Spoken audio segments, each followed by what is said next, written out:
Hi all, welcome to today's class. Today we are going to discuss Sonnet 30 by William Shakespeare. Went to the sessions of sweet silent thought. Sonnet number 30 also falls under the fair youth sequence, and it speaks about the speaker's increasing attachment for the fair youth, who is an unknown young man, and also it discusses the speaker's inability to move on without him.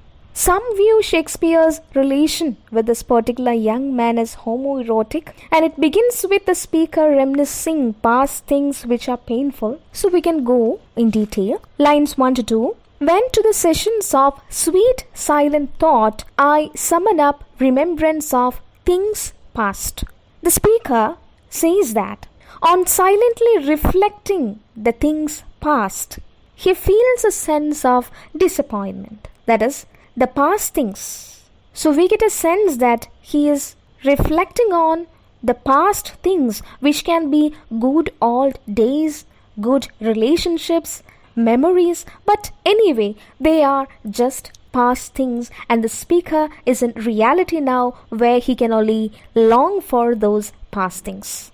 And these past things only bring disappointment and regret, a sense of loss. And the speaker's regret over those lost things is signaled. Lines 3 to 4. I sigh the lack of many a thing I sought, and with old woes new veil, my dear, time's waste. The speaker says that he regrets over the things which he had failed to achieve when everything was favorable. He could have achieved something great in the past time, but he couldn't. All those sad remembrances of things the speaker have already vowed over, and which he grieves over at present, feels anew as never before. Now old sorrows feel new as he complains about the lost time. Lines 5 to 6. Then can I drown an eye unused to flow for precious friends hid in death's dateless night. The speaker continues lamenting on lost friendship,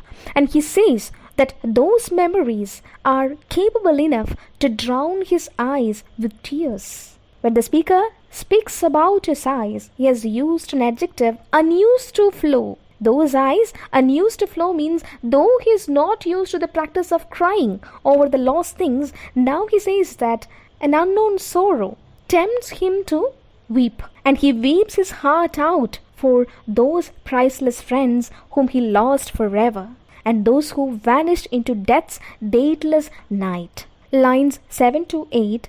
And weep afresh love's long since cancelled woe, and mourn the expense of many a vanished sight. He says those memories make him weep again over former love that pushed him into darkness long ago.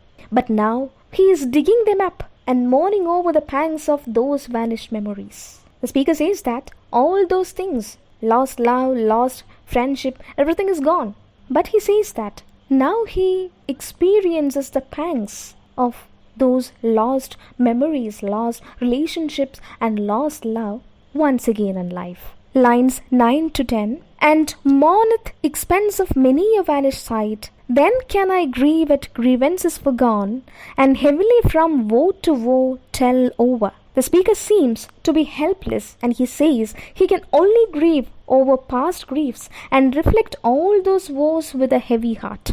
The sad remembrances of things I have grieved over already, which I now grieve over, seems to be fresh, and the pain afflicted by them seems to be new, as though he never experienced it before, as if he is experiencing it for the first time in his life. And the last couplet, but if the while I think on thee, dear friend, all losses are restored and sorrows end. The poet says that the very thought about his dear friend or the addressee has a healing effect or impact on the poet's wounded soul. He is an elixir for his agony, as if all his losses are restored and all his sorrows has come to an end. And it is a testimony to the power of love, which is capable of repairing any injury or disappointment. So in short, the poet says that though he feels extreme pain while reflecting lost relationship, lost love, and lost memories, the very thought of his friend, that is a fair youth, brings happiness to the poet, as if he is an elixir for his agony. Now let us have a look at the stylistic features. Regarding the form, it is a typical English sonnet with 14 lines, and it is autobiographical too, and it has a rhyme scheme of AB, AB, CD, CD, EF, EF, and GG, that is 3 rhyming quatrains plus 1 rhyming couplet. And regarding the meter, it is written in iambic pentameter, which is regarded as the standard meter of English sonnet, and we can also note a volta or a shift in lines 13. That is, lines 1 to 12, the speaker speaks about all the losses that he had, and there is a sudden shift in line 13, and it concludes with an optimistic note. So that is called as volta, a sudden shift or change. Then regarding the tone seems to be one of despair, or one that of sorrow or melancholy. The first 12 lines are dark and full of despair, for it constitutes a long list of things that the speaker longs for and regrets over. And it's only in the final couplet that the poet seems relieved due to the presence of his friend.